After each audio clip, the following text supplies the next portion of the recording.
girl with the hole in her brain that she had to drill in so the fluid would drain.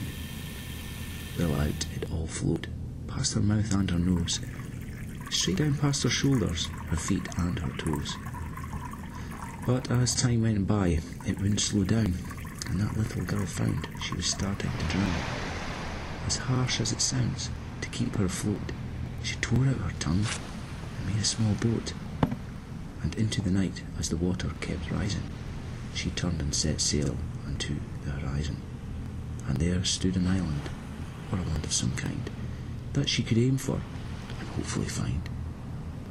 She sailed for 4 days, then drifted 3 more, till her own 2 feet walked onto the shore. But, alas, just a tree with a lone coconut, so she tore off her flesh and built a small hut. As years passed by, she made a bungalow, then a house and a mansion. The skin home did grow. And yes, tearing off flesh was somewhat of a hassle, but who could complain when you've got your own castle? Yet she felt so alone on the chair she sat in. Well, what can be said for a queen of dead skin? Then one day she awoke with a knock at her door, and found that a whale had washed up on her shore. "Pardon me," he said, "but I'm somewhat hungry, and I've noticed your coconut up there in your tree. If it's not too much trouble, could you bring it to me, and I'll bring you anything across from the sea?"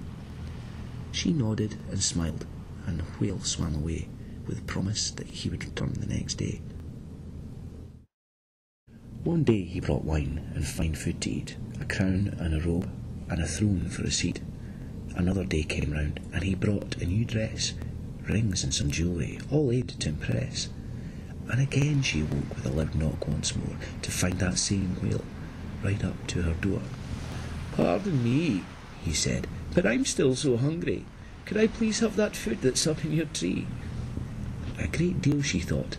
I've got all this for free. So she climbed up and took it down from that tree.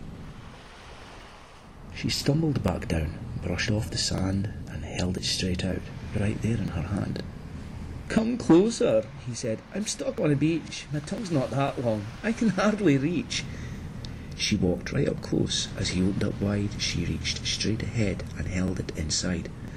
"I'm terribly sorry. I've another demand. You see, I'm concerned that I'll bite off your hand. If it's not too much trouble, could you walk in my mouth?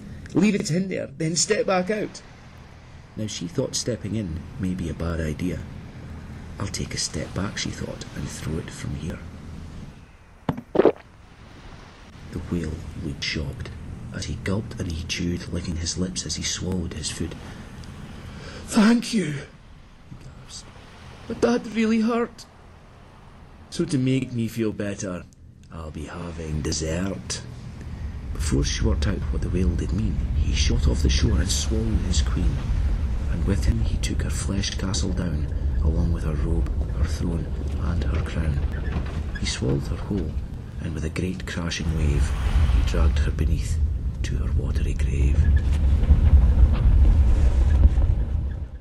So, here lies the girl, with the hole in her brain, alone, on her throne, and completely insane.